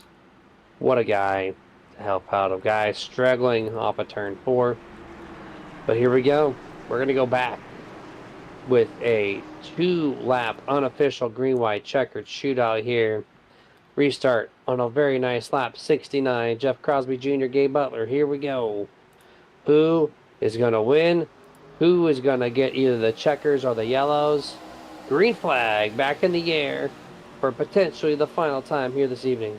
2 laps to go. We will make a round, come get that white flag, and then off to the checker. Jeff Crosby Jr. leading the inside lane. Your pusher, Mark Mann. Gabe Butler on the outside.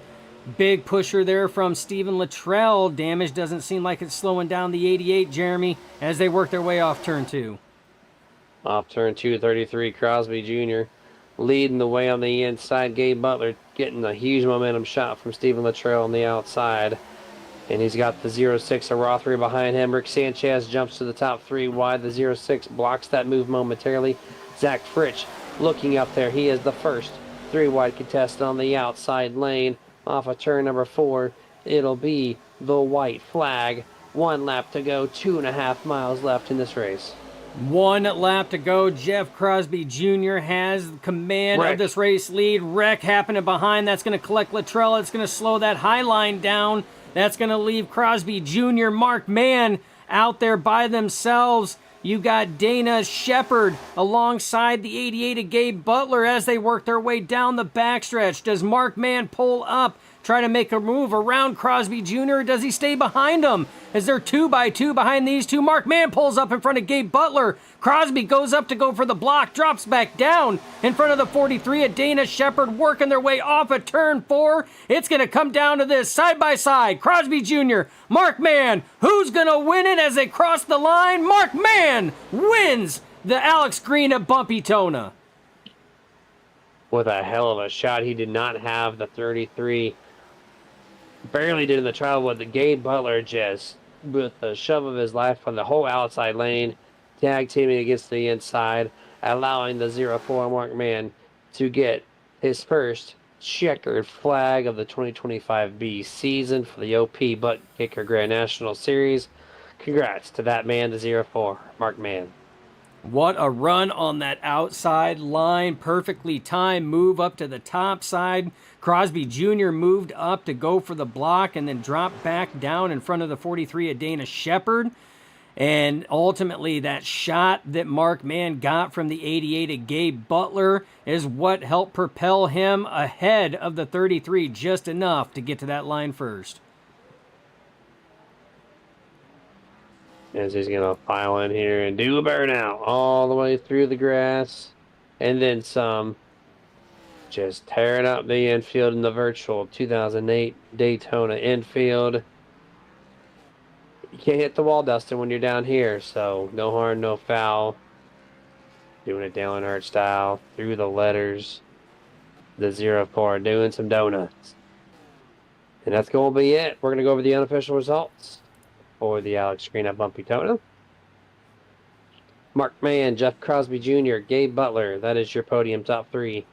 Dana Shepard 4th, Rick Sanchez 5th, Adam Kilday 6th, Derek Donna 7th, Kenny Bishop P8, Vicente Guerrero 9th, and Andy Bergranti rounds out the top 10. Scott Wise in P11, Stephen Luttrell 12th, Justin Coy 13th, Dave Hunt 14th.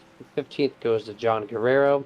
Eric Lowry P16. James Meyer 17th. Gary Bergeron 18th. Glenn McNeese 19th. And Nathan Warren 20th place. 21st, Les Levy 22nd. Harold Rothery 23rd. Zach Fritsch 24th. Christopher Jordan 25th. Bubba Winningham 26th. Rick Seabrands. And 27th, Jeff Crosby Sr. 28th, Jimmy Reynolds, Kenny Reel, Douglas Johnson, and Jude Conrad, who was the fastest in practice, did not start this race. So 30 cars in tonight's event. And that's your unofficial results. So before we go to our full screen picture in pictures, you see Mark Man burning it down. You want to know about camaraderie and teamwork and helping it out. This was the accident that ensued that put the 16 turtled on his lid after everybody goes around. You see this poor guy down here all by his lonesome, still spinning those tires, still giving it gas, even though there's no contact on the pavement. And this is what Kenny Bishop was talking about. So to save Nate Warren a tow, this man goes and says, you know what, my guy, let me give you a hand. Let's go. He's like, let's go. And all right, let's go to pits. Let's do it. You want to talk about teamwork and community. That's what it is right there. Could have left that turtle out for roadkill. Kenny Bishop comes along and says, nope, I got you, bro. So good job on his end there. Now, we're going to go to our full screen, gather our top three, and we'll be right back.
And here we go as we are in our post-race show here presented by Victory Fuel. We got our top three. We're going to talk to them. First one up on the docket, the double eight. Gabe Butler P3 here tonight, man. Gabe started first, finished third, up front all night long. Very similar story each week in and week out for you. Yeah, I mean, this car kills me on the pit stops, man. That first green flag pit stop, I got a damn penalty. You and everybody else. I guess, I don't think I was the only one, but I was sure Yeah. I had it down to speed, man. And I guess the things are a little bit tighter here at Bumpy Daytona. I mean, at Dega or somewhere else, I would have got away with that. But anyway, it is what it is. I suppose I'll have to take the P3 with the Dale Jr. modified car at the end there, the Martinsville Dale Jr. car. Yeah, 100% there, dude. Yeah, that first green flag pit stops. I think what Dustin? Maybe a third of the field literally could not get down to speed. They caused multiple wrecks. It was just chaos. Oh yeah. I mean, there's not much brakes on this beat up old asphalt. Um, it just, I'm sure that played a role into it with the older car. But walk us through the turn 4 on the inside lane. Like there was probably half the field could not hold it down against that yellow lane. How bumpy was that setup in this car combo over those bumps? Oh, it's pretty rough, man. It turns this car into a bucking Bronco. I mean, it's a handful, and especially when you're behind somebody, that the back when you hit those bumps, I mean, you're losing traction obviously, and that right rear wants to kick out no matter what. And the same happens up in the third lane coming out of three there. There's a huge bump up there, and the same thing happens. But you've just, I mean, there's a few times where I just drifted and my wheels turned straight left, and there's nothing you can do other than, maybe tap the brakes or kind of, roll into it a little bit better. But if you do that, whoever you're pushing is going to lose the lead. And so, yeah, it was, I mean, it was a handful, but man, I'll say one thing, it's a great super speedway car, and you got to drive the thing here. So, Yeah, it absolutely is a great super speedway car, and hopefully the next month when the actual Gen 4 comes out, it'll be even more fun. That'd be kind of awesome. But oh yeah, man, yeah. yeah, 1 month away from that release. That's going to be amazing to see. But congrats on P3. Awesome performance all night long. You and the team did great. Any shout outs before we let you go? Yeah, big shout out to you guys for doing your fantastic broadcast again, fellas, and OP for putting this on, and all the admins, of course, and the fellas that ran with tonight. We had Scott Wise in there, and it was we had Eric in there, and who the hell else do we have in there? I'm forgetting, man. My brain is fried. I think it was just me, Scott, and Eric, and then Everett came in there at the end. So thanks to those guys for hanging out. Absolutely, man. Well, congrats, and we will catch you here next Wednesday, man. Have a good All rest right, of your night. gentlemen. Yep, you too. Thank you. All right, that was Gabe Butler, driver of the double eight. Now we're going to bring in second place finisher, Mr. Jeff Crosby Jr. Jeff, man, started second, finished second. Walk us through your night, man. Oh, seems busy. Front, back, front, back. Felt like a lot of. I felt like it was a lot of temperature involved and just a lot of moving around and just trying to get back to the front. And thankfully, after the last pit stop, we were able to get some cautions and stay up front. I don't know. I feel like the weather definitely caused a lot of issues tonight for a lot of drivers. Pit road being number one, man. Walk us through that pit stop. You came down on that green flag sequence, and you just got drilled by the 43, I think it was, the same guy who was pushing you potentially to the victory almost. So walk us through that pit road entrance. Yeah, it was just one of those things where it was kind of our first pit or green flag pit run, and I don't think not everybody realized that there was going to be an issue going down pit road there. I think we just needed a break a little bit earlier, and he got in the back of me, and it happens. It's going to happen. But yeah, thankfully I was able to recover and get back toward the front for a podium. Yeah, man, I appreciate your time here. Very fun race from the broadcast booth. Probably a lot of sweating and arm, relaxation needed after this one here from the driver's perspective. But any shout outs you want to give out before we let you go? Yeah, definitely want to give a shout out to you guys. Glad to be talking to you guys again back to back weeks. P2 close again. Mark definitely on the roll here for Wednesday, so we'll see what he does the remainder of the season. And definitely want to give a shout out to teammates, and definitely want to give a shout out to the wife for letting me do this. And we'll just continue to keep working.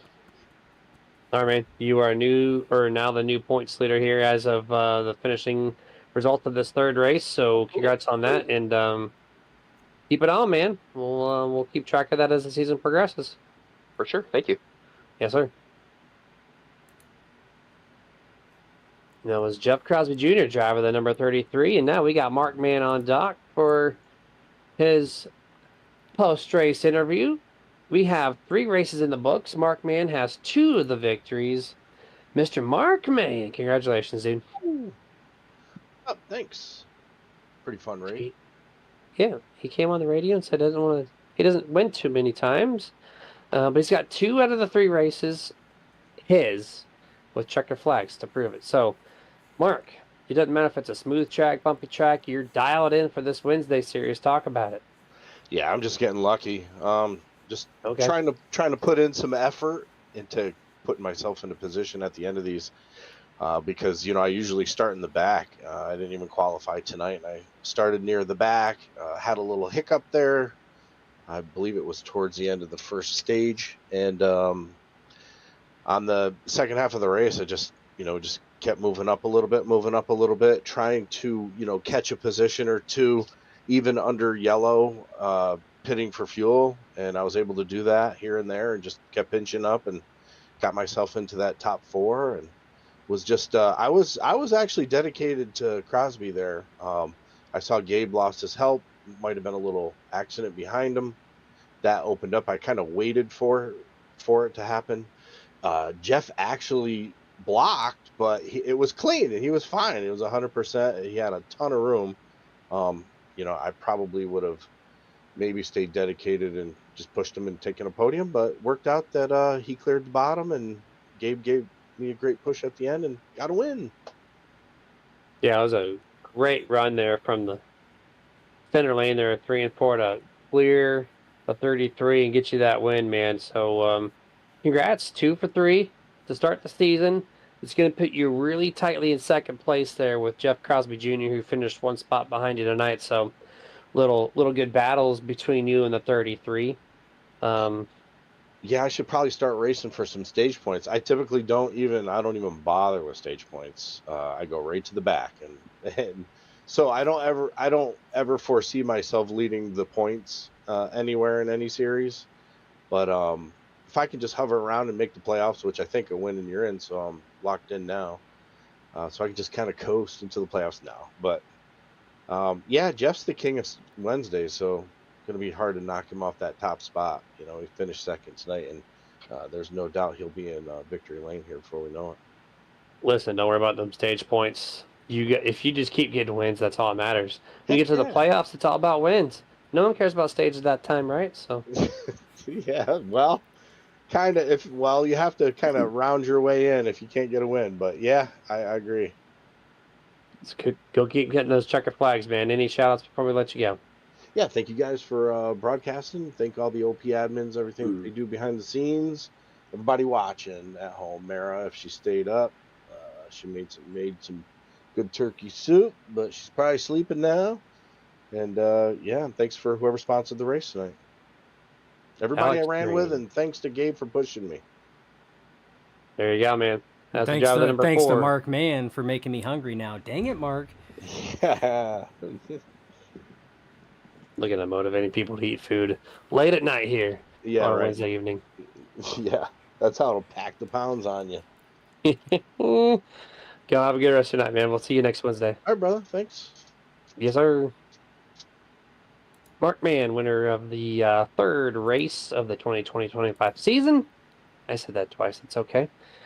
Dustin, what a race tonight. Bumpy Tona, no handling on the inside lane. Cars being tossed around.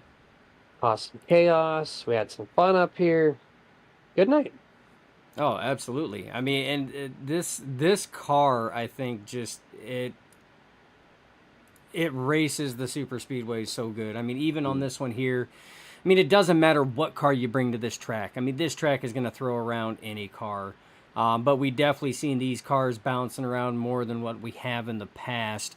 Even in the playoffs at the end of last season, they seemed like they were bouncing around a whole lot more, whether that was a combination of the setup and the realistic weather that was there. Very possibly could have been. But, I mean, one thing is for certain. These drivers had their hands full all night long. did an excellent job. I mean, racing action was good. I mean, just again, another one of those close finishes that comes down to the line there. Coming out of turn 4, Mark Mann only had a nose on the quarter panel of Jeff Crosby Jr. And by the time they got to the line right there at the peak of the tri-oval, Mark Mann had a fender over Jeff Crosby Jr. So it's another classic, Wednesday OP ButtKicker Grand National Series finish. So this is just race 3, Jeremy. We still got the rest of the season to go. We still have playoffs to sit here and worry about who's going to make it, who's not going to make it. I'm ready.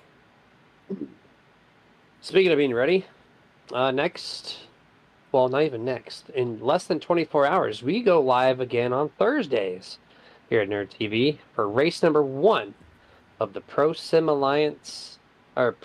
Racing Alliance Open ARCA Series. We're going to go ARCA Racing. Fixed ARCA Series. Fixed. Open. Okay, well, they had their logo says open. But either way, the Fixed ARCA Series. I think they're calling it the Open because it's like not set up open, but open as in to the people who are trying to get into the main roster. But either way, we're going to figure it out all tomorrow night. Same time, 9 p.m. Eastern, 8 Central. Joining on Nerd TV is we're going to watch ARCA cars tackle, I think, Daytona.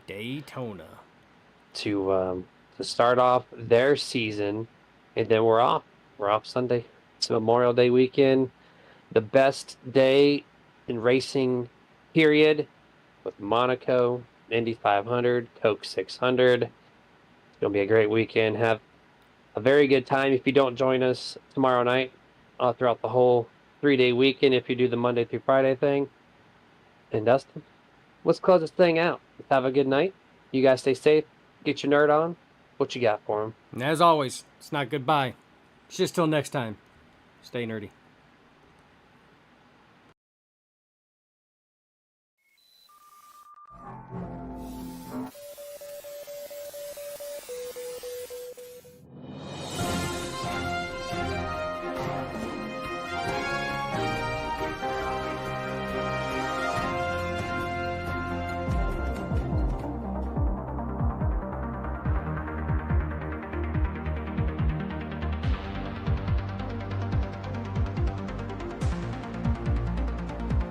Back when nothing truly